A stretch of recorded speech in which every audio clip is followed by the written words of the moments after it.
Federico Simoni, in questa serata particolare, ma coloritissima, un sacco di sport, lei è l'assessore, oltre che vice sindaco dell'associazionismo. Che serata ci dobbiamo aspettare?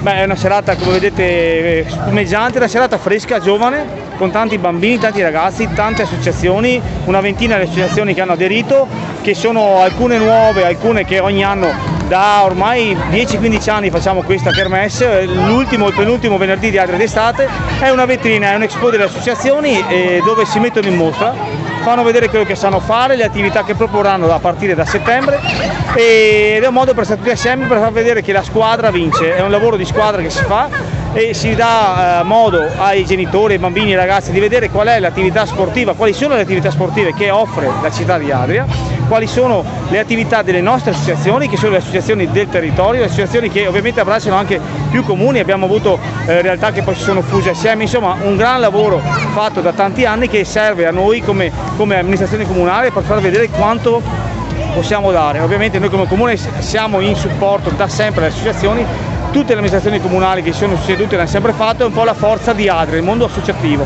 Ecco, lei ha parlato di lavoro di squadra, c'è lo stesso lavoro di squadra anche in comune? Beh, è indispensabile, perché se si vuole arrivare da qualche parte è solo la squadra che vince. Poi ovviamente le dinamiche politiche sono tutt'altro. Lo sport io lo vivo da tanti anni, sia da atleta prima, da insegnante poi e da dirigente adesso. Lo sport, a differenza della politica, se posso dirlo, lo sport non mente. Nello sport o arrivi o fai risultati o fai gol o non arrivi, ecco. Mentre nella politica si può tentare un po' di fare qualche altro giochetto, però ad Adria il comune è una gran squadra ed è solo la squadra che vince, l'ho detto prima, perché magari da soli si arriva anche prima, ma insieme si va più distante. Una serata per celebrare uno sport il vostro meno famoso di tanti altri, ma che ha un fascino e sicuramente un'eleganza che non tanti altri sport non hanno. Io lo chiamo volgarmente il basket a cavallo. Cos'è? Allora, la disciplina si chiama horseball, lo dice la parola stessa, ed è effettivamente un po' come il basket a cavallo. È molto spettacolare perché gli atleti sono due in questo caso, quindi il cavallo che si immedesima nelle necessità tecniche del cavaliere e il cavaliere che cerca di trasmettere al cavallo quelle che devono essere delle risposte immediate, veloci, perché ovviamente per le dinamiche di gioco questo è molto importante. È una disciplina non molto diffusa in Italia, qui nel Veneto invece molto, grazie all'attività del nostro referente che è Vittorio Scotti, che si sta prodigando proprio per farla crescere. Abbiamo qui in provincia di Adria il circolo ippico Lo Scirocco, dove si svolge questa disciplina e dove 3 nostre atlete hanno rappresentato il Veneto quest'anno ai campionati italiani. Tanti giovani si stanno avvicinando all'equitazione, è nell'immaginario uno sport elitario, però cosa insegnano ai giovani? Ricordiamo che con i cavalli si fa anche ipoterapia, ci sono un sacco di cose positive che i cavalli ci insegnano. Ai giovani cosa rimane?